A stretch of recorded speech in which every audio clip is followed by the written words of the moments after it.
J'espère que vous allez bien, j'espère que vous vous portez bien. La situation est tellement tendue dans les relations bilatérales entre l'Algérie et la France qu'à Paris, au plus haut sommet de l'État français, un conseil de défense exclusivement dédié et consacré à l'Algérie a été organisé au niveau de l'Élysée, au niveau de la présidence française. Il y a un deuxième conseil de défense, encore une fois exclusivement consacré à l'Algérie, sera organisé dans les jours à venir, visiblement selon nos sources, à la fin de la semaine ou à la fin de cette semaine en cours, au début de la semaine prochaine. Cette information qui est a eu l'effet, qui peut avoir l'effet d'une bombe, parce que quand la France consacre un conseil de défense à un pays comme l'Algérie, un pays qui est censé être un ami, un bon partenaire, un pays important au niveau en raison des intérêts bilatéraux très importants et très sensibles entre l'Algérie et la France, ça veut dire que la France se sent attaquée, se sent menacée, elle se sent bousculée, elle se sent sous pression. La sécurité nationale et l'ordre public, parce qu'un conseil de défense, on va l'expliquer tout à l'heure, il a pour objectif justement de plancher sur les menaces qui pèsent sur la situation sécuritaire et sur l'ordre public en France. Et un conseil de défense permet d'identifier des menaces, de les traiter et de décider des réponses qu'il faut y apporter. L'Algérie est devenue donc une menace du point de vue des dirigeants au plus haut sommet de l'État français pour la sécurité nationale en France et l'ordre public. Et ça, c'est effrayant, c'est inédit, c'est vraiment effrayant. Et ça ne s'est jamais cette question. Il y a eu certainement, l'Algérie, un dossier lié à l'Algérie a certainement été abordé à un moment donné dans l'histoire depuis depuis l'organisation de ces conseils de défense en France. Mais qu'un conseil de défense soit uniquement dédié à l'Algérie, cela signifie clairement que l'Algérie est devenue une menace directe pour la sécurité nationale de l'État français. Alors, c'est le journaliste franco-algérien Mohamed Sefaoui, dans son enquête qui est parue sur le GDD, l'enquête qui est parue ce week-end, le dimanche, avant-hier le 11 mai 2025, dans laquelle l'auteur de cette enquête nous explique que, selon nos informations, Emmanuel Macron a demandé des notes et rapports pour se faire une idée précise de la situation avec l'Algérie. Et imaginer la ligne de conduite qui devra être la sienne jusqu'à la fin de son mandat. Ainsi, il a reçu plusieurs écrits circonstanciés rédigés par sa cellule diplomatique et par la déléguation de l'Afrique du Nord, Moyen-Orient du Quai d'Orsay. Stéphane Romaté, l'ambassadeur d'Algérie, l'ambassadeur de France en Algérie, rappelé pour l'heure à Paris, lui a adressé de son côté une note diplomatique, tout comme l'ancien ambassadeur François Gouillette. Cela étant dit, les rapports les plus circonstanciés, nous dit-on, et les plus sévères sont l'œuvre des services spécialisés qui, de manière méthodique, ont documenté les nombreuses manœuvres brutales et d'ingérence des services algériens dans l'Hexagone, mais aussi des actions hostiles menées contre les intérêts français en Algérie, y compris en Afrique. Après avoir pris connaissance de tous ces éléments, le président de la République Emmanuel Macron a décidé de réunir un conseil de défense dédié à l'Algérie. Une première réunion a déjà eu lieu, une autre est prévue durant les jours à venir. C'est tout simplement intriguant. Bon, je ne voulais pas utiliser le mot effrayant, peut-être ça peut être subjectif, mais si ce n'est pas effrayant, c'est au moins intriguant. Donc, ce que nous explique l'auteur de l'enquête, Mohamed Sefaoui, qui a été publié par le GDD, c'est qu'Emmanuel Macron a demandé des rapports diplomatiques et des rapports sécuritaires au niveau de ses services de sécurité, notamment les services secrets. Et ces rapports ont dévoilé des tentatives d'ingérence, des manœuvres d'ingérence et des opérations menées par les services de sécurité algériens sur le sol français, sur le territoire français et contre les intérêts français à l'étranger. C'est-à-dire que les Algériens ont accusé officiellement par des rapports diplomatiques et sécuritaires qui ont été remis au président français Emmanuel Macron d'être un pays qui lance des actions hostiles et qui menace les intérêts de la France à la fois sur le territoire français et à l'étranger, notamment en Afrique. Donc, l'Algérie est devenue une menace, elle est décrite, elle est perçue, elle est décrite, elle est qualifiée comme une menace dangereuse contre la stabilité et la sécurité de la France. Et ça, c'est nouveau. Donc, il y a eu déjà un conseil de défense qui n'a pas été médiatisé. Pourquoi? Parce que les conseils de défense en France sont très peu médiatisés. C'est pas un exercice qui attire les médias, on va dire. C'est un format, mais vraiment, c'est pas du tout médiatisé. D'ailleurs, on en parle très très peu. C'est pas comme chez nous en Algérie où le Haut Conseil de sécurité nationale, quand il y a des travaux, quand il y a des réunions, avec Saïd Chengueha, le chef d'état-major de l'armée, et les principaux responsables des services de sécurité s'affichent, il y a des caméras, il y a une annonce officielle de l'APS, de l'agence de presse étatique, il y a une annonce officielle des médias privés, des médias officiels du pays. Même si on dit il n'y a pas de communiqué, il y a des fois des communiqués très brefs, très succincts, où les réunions du Haut Conseil de sécurité nationale on parle uniquement de l'ordre du jour. Des fois, il y a des messages codés, des fois, il n'y a pas des messages codés. En tout cas, le Haut Conseil de sécurité nationale, sous l'époque Tebboune, est devenu un rendez-vous incontournable pour l'exercice du pouvoir en Algérie. Et c'est un rendez-vous ultra médiatisé. Et à chaque fois qu'il y a une crise, un problème, des turbulences diplomatiques ou géopolitiques, ou même des polémiques sur le plan économique ou politique, Tebboune convoque le Haut Conseil de sécurité nationale et rappelle tous les responsables de l'armée, de la sécurité et des services de sécurité à ses côtés pour démontrer qu'il est là, qu'il a le pouvoir, qu'il téléguide, qu'il dirige le pays et qu'il veille sur l'ordre public, sur la sécurité nationale, comme si le pays était dans une situation de guerre. Voilà. Le Haut Conseil de sécurité nationale en Algérie c'est un moment tendu et très médiatisé et c'est devenu quelque sorte de démonstration de force du pouvoir algérien. Ce n'est pas le cas en France. En France, ce n'est pas vraiment le cas. Alors, comment dirais-je, j'essaie de vous expliquer, c'est beaucoup plus discret. À l'époque de la Covid-19, il y avait des réunions qui ont été médiatisées concernant les dispositifs mis en place pour lutter contre la pandémie de la Covid-19. Sinon, c'est un cadre de gouvernance très ancien. En France, ça s'appelle le Conseil de défense et de sécurité nationale. Il existe depuis 1906. Et il a connu plusieurs formes depuis 1906. Et il a été institutionnalisé par l'article 15 de la Constitution de 1958 en France. Et qu'est-ce qu'elle prévoit, la Constitution française? Elle prévoit que le président de la République française, et qui est chef des armées, préside les conseils et les comités supérieurs de la défense nationale. Un décret de décembre 2009, il a élargi les missions de ce conseil de défense.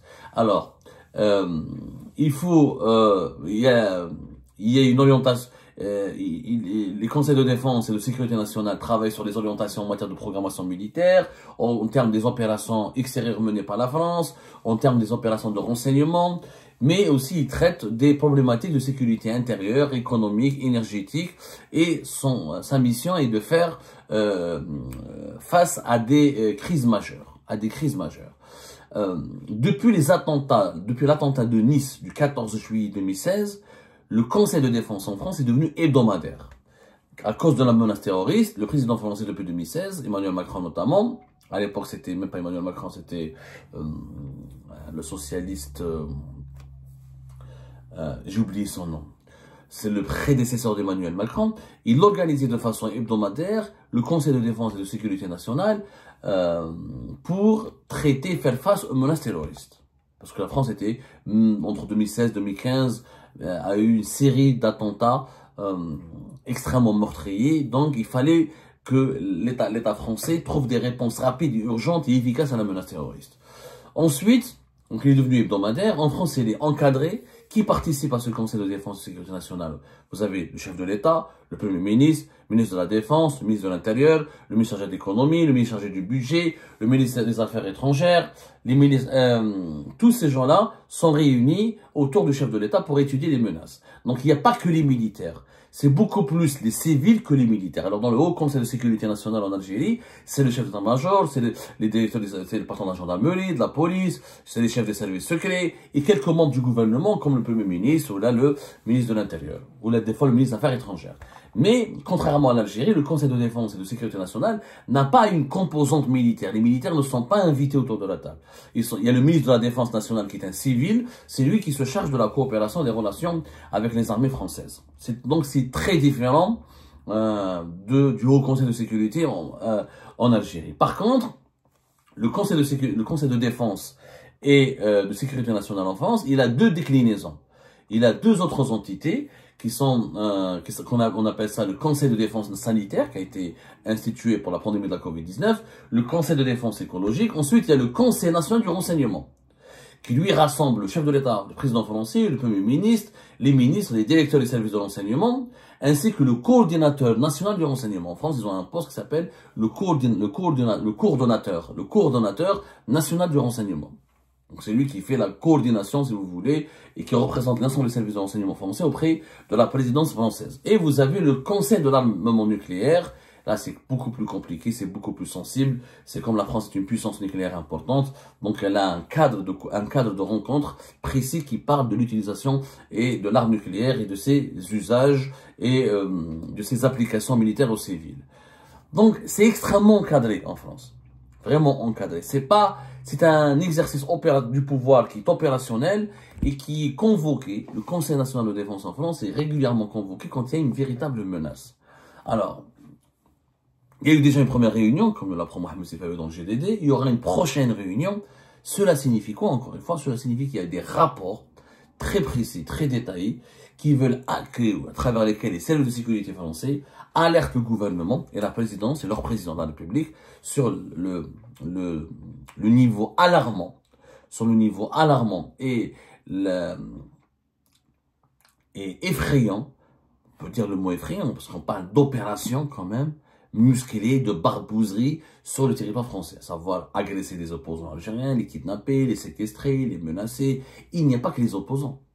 Il n'y a pas que des opposants, il y a des élus franco-algériens qui ont subi des pressions, il y a des agents apparemment des services de sécurité français ont fait des rapports et des enquêtes où ils ont identifié des agents qui travaillent pour les consulats d'Algérie sur le territoire français qui sont impliqués dans des bagarres, dans des agressions contre des policiers français, des pressions et des intimidations exercées sur des élus, des maires ou des députés d'origine algérienne, des problèmes aussi qui ont été constatés à travers le comportement extrêmement violent ou très violent ou menaçant de certains agents diplomatiques algériens qui seraient en réalité des agents des services secrets algériens pour approcher certains franco-algériens qui travaillent au sein des institutions françaises, pour les convaincre d'espionner, d'espionner les intérêts français ou d'espionner les opposants algériens ou pour espionner des membres de la diaspora algérienne au profit du pouvoir algérien, des cas d'intimidation, de violence à l'encontre des membres de la diaspora algérienne.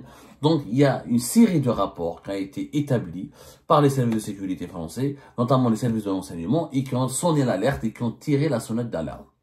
À partir de ce moment-là, Emmanuel Macron ne pouvait pas rester insensible. Ces rapports lui ont été, les remontées de ces rapports lui sont parvenus. Il a été saisi directement. Donc, il se devait d'organiser un conseil de défense et de sécurité nationale pour comprendre, demander l'avis des autres membres du gouvernement, pour discuter de ces rapports, pour comprendre les tenants et les aboutissants de ces rapports et pour étudier ces vérités afin d'adapter sa politique à l'égard de l'Algérie.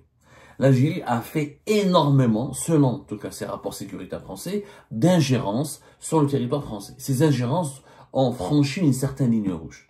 Bon, le pouvoir algérien avait l'habitude, durant son histoire très complexe, très passionnelle avec la France, le pouvoir algérien a toujours eu la possibilité, les opportunités d'agir sur le territoire français.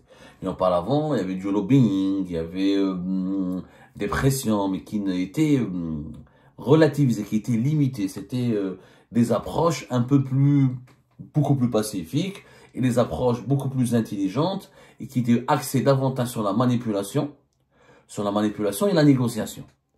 Là, avec le régime actuel, depuis l'arrivée de Tebboune au pouvoir, les approches du lobby utilisées par le pouvoir algérien, le régime algérien sur le territoire français, se sont radicalisées. C'est devenu des approches plus agressives. On parle d'agression, on parle de menaces, on parle de chantage, on parle d'intervention musclée, on parle de pression, on parle comme dans l'affaire des origines, de séquestration et enlèvement. Les accusations sont extrêmement graves. Est-ce qu'elles sont vraies? En tout cas, elles sont étayées. Elles sont peut-être pas prouvées par la justice française. Il n'y a pas eu de condamnation jusque-là par la justice française. La justice française, elle est en train d'enquêter. Mais il y a eu des rapports sécuritaires très détaillés sur ces pratiques-là.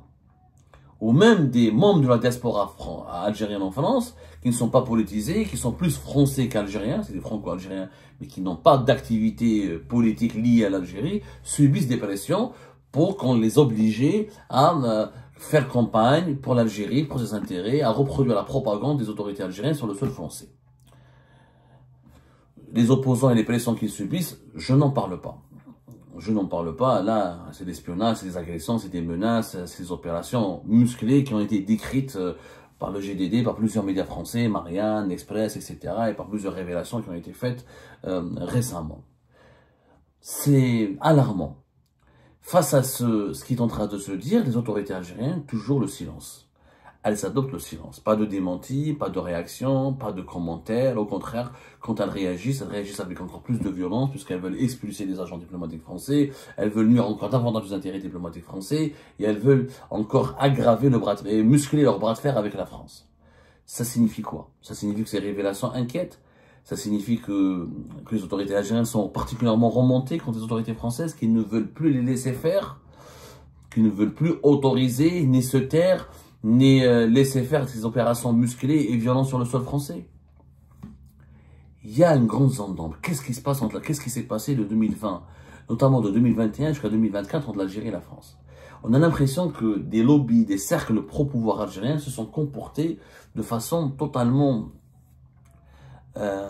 incongrue et aventurière et inconsciente sur le territoire français, comme si quelqu'un leur a dit allez-y foncez, vous êtes dans un vous marchez sur un territoire conquis, vous évoluez sur un terrain conquis, la France ne va rien dire contre vous, comme si les gens qui incitaient ces réseaux à commettre des actions de lobbying et de manipulation violente, ce n'est plus du lobbying, c'est la manipulation violente, des intimidations, des menaces, des pressions, comme si ces réseaux-là ont été instruits par des parrains ou par des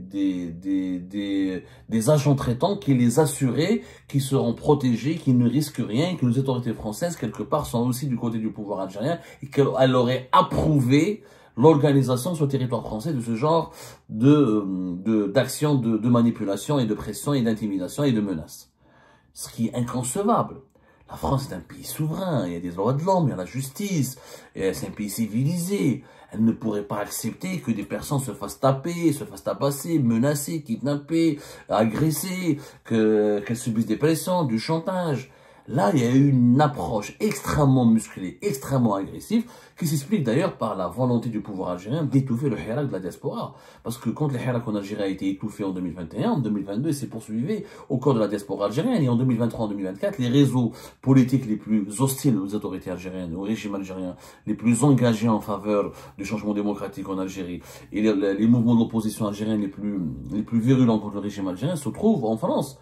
Au sein de la diaspora algérienne, pour les considérations historiques. Ils sont en France, pourquoi? Parce que c'est le pays qui abrite la plus importante communauté algérienne à l'étranger. Et parce qu'il y a des traditions d'immigration historique, des traditions historiques d'immigration des Algériens et des Algériens en France.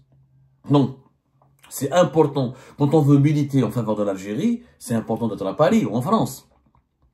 Quand on est au Canada, en Suisse, ou en Allemagne ou en Londres, on n'a pas le même impact, on n'a pas la même influence. Parce que tout se fait en France, parce que le nombre le plus important d'Algériens et d'Algériens est en France.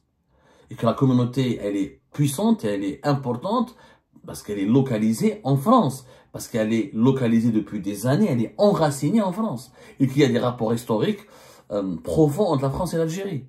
Donc les autorités algériennes ont certainement, d'après ce qui se dessine sous nos yeux, établi une stratégie de forcing, de pression, de menace, une approche très agressive, très musclée, voire très violente, pour étouffer toutes les voix de l'opposition au sein de la diaspora algérienne en France. Et ça a mené malheureusement vers des dérives, vers des dérapages qui ont profondément choqué et inquiété les autorités françaises, d'où la crise diplomatique actuelle, la crise politique actuelle.